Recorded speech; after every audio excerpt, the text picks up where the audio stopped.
Hi, this is A.J.B from A.J.B Counseling and Psychotherapy. I am a psychotherapist in the state of New York and New Jersey, and I specialize in the treatment of panic attacks. Today, what I want to bring to you is a case study. This is an old case study from 1987, I believe, and it describes the application of paradoxical intent on the treatment of panic disorder. So, first we'll start with a case description. So we'll learn about what the patient was like. So if you are thinking about entering therapy, you can compare yourself to this client. So this client was a female. She was 32 years old. She was married, and she has experienced over 200 panic attacks within the past 18 months, averaging about 3 attacks per week. Her diagnosis was panic disorder. And now we'll jump into what the treatment looked like. So in session 1, it was just an intake. They try to gather as much information as possible.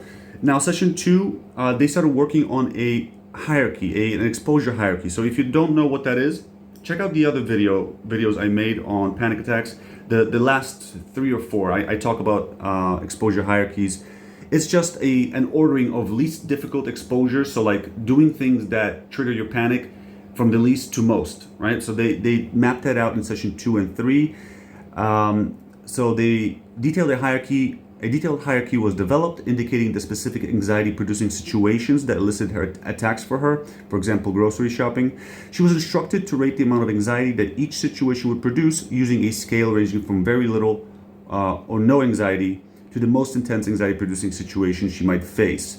So that's something you will likely do in therapy if you're receiving treatment for panic attacks, whether that's agoraphobia or panic disorder. In the 4th session, the therapist instructed Ingrid in the 4th session to expose herself directly to the least feared situation and to allow herself to become anxious without attempting to interfere with her anxiety. If she found herself wanting to avoid it physically by leaving or cognitively by imagining herself being somewhere else, she was to concentrate on making her anxiety worse. If her anxiety intensified and her usual symptoms of tightness in the chest, sweating, or shortness of breath occurred, she was to exaggerate those symptoms as much as possible. This is the premise from which paradoxical intention is based. The idea is that what drives our panic is the anticipation. So initially, one of the fathers of paradoxical intent was Viktor Frankl, and he was working on trying to help people deal with anticipation anxiety. Anticipation anxiety in panic attacks co-occurs with a fear of fear kind of a phenomenon. The more intense our symptoms get, the more we start anticipating the dreaded event, whatever that might be. So that might be just having a panic attack or something else. So paradoxical intent is theorized to interrupt that anticipation anxiety. Each time Ingrid attempted to exaggerate her attacks, she was unable to do so. Consequently, her anxiety and panic sensations diminished significantly. The same method was repeated during sessions 5 through 10 through the hierarchical levels until Ingrid no longer experienced panic attacks or a fear of having an attack occur spontaneously. So check out the results. So they apparently tracked the intensity. Oh no, this is the mean number of panic attacks per week. They tracked the number of panic attacks per week. And so as you can see, when she first came in, within the first 4 sessions, she was experiencing between, 18 to 20? Yeah, I guess, 18 to 20 panic attacks per week. Wow, she was experiencing a lot of panic attacks.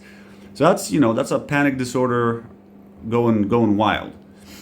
And look at that. Starting at the 5th session, it's going down, up to the 10th, when it goes to pretty much 0, and then it just stays at 0. In a follow-up that took place, they followed up between 14 and 37 weeks. So 37 weeks later, she still had no panic attacks. So this is a great example of how effective paradoxical intent can be. But there is more than one way to slice it. This is a very simple approach. It's kind of like just let's say you're trying to build a cabinet. This is the case study is like an example of building a cabinet with just one tool. Like you don't have a hammer. You just have, let's just say, a screwdriver. That's all you have. But sometimes you need to, like, those little wedges you got to stick into a hole and you got to like hammer them in. You don't got a hammer. You just got one tool. So there are other tools that we can use, because just this alone, not everybody can pull this off. Not everybody, this might not be appropriate for everybody. So there's other ways to skin the cat. And if you've watched my other videos on the novel treatment, that's ACT plus PI, or acceptance and commitment therapy and paradoxical intent, the fusion of these two approaches, that is, in my view, and based on the research I have reviewed, that's the cutting edge of treatment for panic attacks. So basically what we would do is we would combine ACT with PI. The reason why this is great is because acceptance and commitment therapy is like a softer version of paradoxical intent. If you want to learn more about that, check out the other video I made on the novel approaches to therapy, or the cutting edge to treatment of panic disorder. I'm also going to bring you a very detailed overview of what a successful session using this treatment model for panic attacks would look like. I applied this recently to a agoraphobia case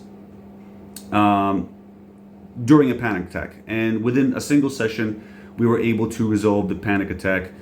So I'll be bringing that to you soon. You'll get a very detailed overview of what a session looks like. So if you're having a panic attack and you were to call me and you needed some help, that's probably what more or less our session would look like. I'll bring that to you maybe tomorrow or in a coming few days, okay? So I hope this was informative. I'll be bringing you more videos in the near future.